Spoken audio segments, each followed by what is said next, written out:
Hello and welcome. No doubt, when looking to invest in a used car, you should always get it through inspection by your reliable mechanic. However, this step still costs money. If you bring him or her 100 cars, it's 100 times your money. So you need to be absolutely convinced the car is worth it. In here, you'll find everything you'll need to build up a strong case file around any car. In summary, when inspecting a car, probe the exterior condition, whether it's body, paint or tire wear. Examining the engine might seem hard, but there's multiple easy clues, whether it's obvious engine quakes, weird noises, smells or smoke. The interior condition is probably the easiest part there because it's bad if it's usually mostly worn and dirty. Some clues may also reveal crash and repair cases. We'll explore them clues a little bit later. To wrap up, take it for a test drive. It's the only mean of communication for the car to express herself. And finally, check the mileage. It's the moment you're most familiar with the car. In the event the deal is too good to be true, the car may happen to be stolen and cloned. There may be ways we can figure it out. We'll look into these ways a little bit later. So 6 steps easier than what they look like, and here's how we tackle them. First, exterior condition. It's always good habit to be aware of the most common issues found on the car you're looking at. Here are most common issues related to the exterior as well as mechanical components. Okay, so let's start with paint job. You're looking for inconsistency in the paint job. Panels that seems to be lighter or stronger in color than the rest of the car. Usually you need the sun to be shining bright in order to reflect and for you to kind of see how the light plays on the paint. If a door or any panel has been repainted, you'll be able to notice a contrast with the rest of the car. It's almost impossible to match paint perfectly, not while trying to make money at the same time, especially when you take into consideration how the sun fades out the paint over time. Brand new paint in contrast with old body panels, there will be a difference. Next is body condition. As always, this should be the most obvious part. When you're walking around the car, look for any dings, broken parts, scratches, rust, inconsistent alignment in between the hood, panels, bumpers and doors. Wheels and tires. First of all, make sure all 4 tires are the same size, make and model. Then take a penny, insert it in between the tire tread. It will give you a rough estimation. Finally, check the rims for scratches, pothole damage and faded paint. Behind each wheel, you'll find mechanical components. Most of the time, it's not so easy to take a look at. You'll need a very expensive $850 small accurate device. Your cell phone basically. Use it kind of like I'm doing now. This tip will give you easy access to components such as front axle, ball joint, lower table, control arms, bushings and many more mechanical components which we are never used to inspecting. Even if you're not a mechanical expert, you can still look for anything unusual. If anything seems torn, broken, rusted, and if you're not sure, compare both sides.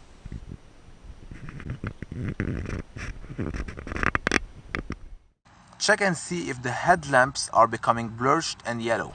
Because of the heat generated internally from the headlights and externally from the sun, non-UV treated transparent plastic tend to slowly degrade. Keep in mind the headlights are always turned on as a safety feature while the car is running. This is why sometimes yellow blurred headlamps can give you a rough estimation on the actual mileage driven. Windows and sunroof. At this stage of the investigation, you simply want to verify that all the windows are closed tight and properly. The sunroof can unalign after a crash, so inspect it as well. Now moving on to the engine. Here are most common issues about engine and component related to the engine.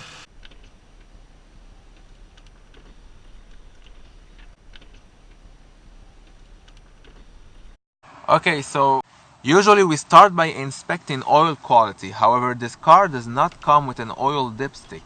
Since oil can only be checked in when the engine is hot enough, we'll check up on oil a little bit later.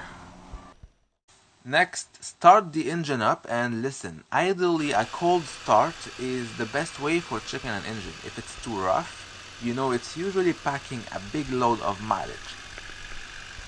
So listen for any weird ticking sounds, odd rattle, or knocking noises.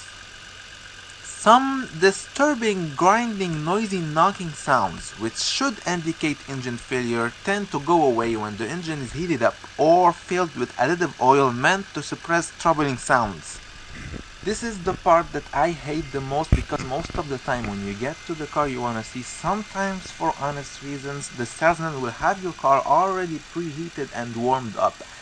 There is really not much you can do about it, except specifically ask for the car to be cold on arrival. While the engine is running, check for any oil leak under the engine bay, rear differential, and if it's a 4x4, also check under the transfer case, usually located underneath the car between the front seats.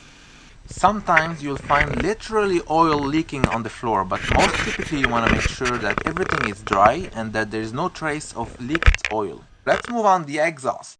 Ask someone to rev up the engine a little bit so you can check the colored gas coming out of the exhaust. Is there any oil as well?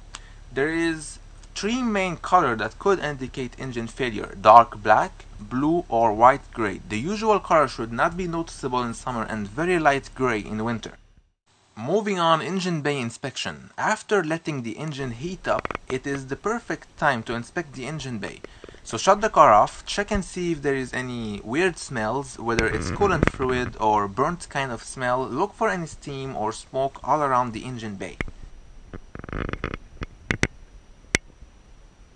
Since you are in the engine bay, it's the right time to look for rusted engine components. Usually when a car is not driven for a long time, mostly because it has been into an accident waiting to be repaired. Some parts, as well as engine parts, tend to be easily exposed to water and accumulate surface rust.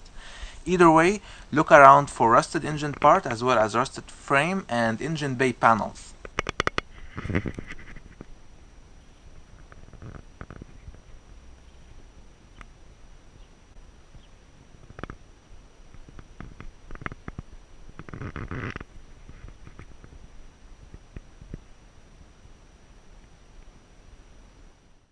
Finally, this car doesn't come with a dipstick, so because the engine is heated up, it's the perfect time to check the oil level using the inboard computer. On this model, you only press on this button over here. Now it's telling me the oil is okay, but it's also showing me that there's a little bit of oil missing, but it is not under the minimum mark. So it's all good. Moving on, interior condition. Here are most common issues related to interior as well as electrical components.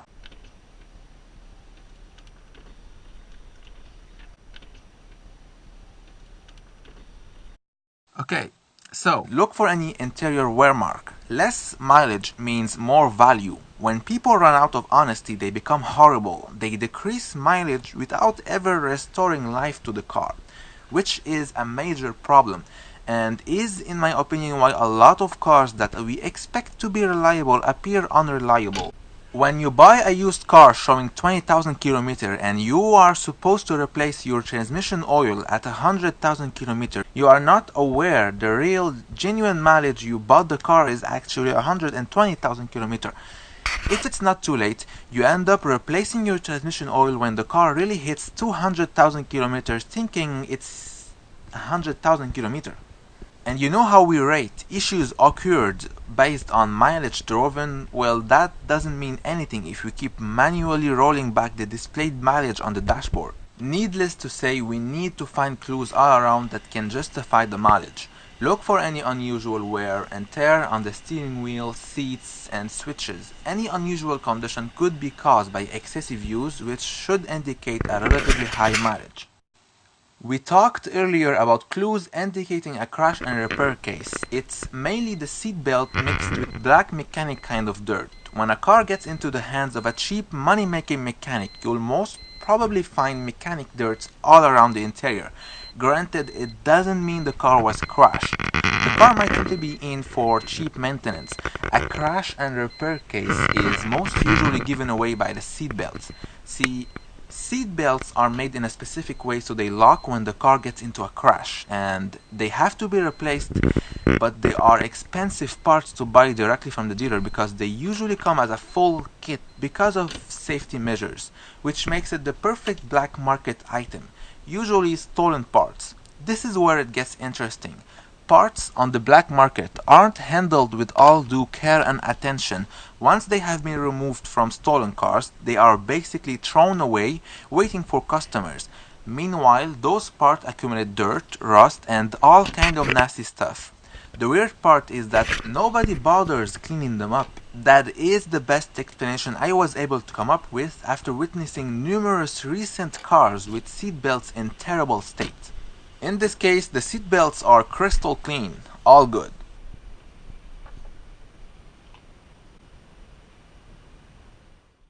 Now, all windows and sunroof. Make sure all windows are working properly, open them up and close them down.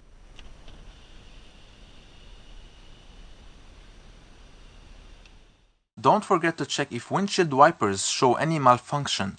You really don't want to find out the hard way in the middle of the highway when it's pouring rain. Now is the time to take it for a test drive. I would suggest to drive it in city roads until it heats up and then take it on the highway. Make sure the radio is turned off and ask the salesman to remain quiet so you can focus on the car. After going through that smart chart thoroughly, you really should begin to have an idea on the actual mileage of the car, so check it out at the very end of your investigation. If the shown number makes you uncomfortable, walk away or try and get the best deal as fairly as possible. Also, don't forget to check and see if there is any cluster light indicating needed maintenance. Cloned cars are usually kept within the same country they have been stolen in. Very bad people will manually replace the vehicle identification number of a stolen car with those of another genuine clean titled one. Here is the first location of the VIN number, and here is the second one.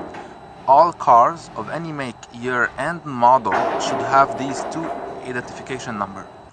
The problem is bad people have managed ways to take off those VIN numbers and glue some other fake ones. They look real, but they're fake. Therefore, the stolen car is now holding the identity of another car which probably someone somewhere is owning. Basically, cloning car this way means there will be two or more cars on the road with the same vehicle identification number. Some recent cars, however, are now coming with at least 1/3 location of the VIN number. Each manufacturer will have it stamped proof somewhere on the frame, or at least sticker printed somewhere else around the car, either in a booth or in the engine bay. Check them out before signing anything or paying any deposit, especially if you feel the deal is way too good to be true. I'll thank you for watching, and if you find this helpful, please share it with your friends or anyone you know is looking to buy a used car. We really need to reach everyone all around the world. Yes, we do. Let's make sure no one ever gets scammed because they didn't know any better. And I hope you enjoyed. Whether you're looking to buy or to be entertained by nice car footage, I suggest you subscribe and scroll through the channel. There are many things which discusses many cars. Thank you, take care, and goodbye.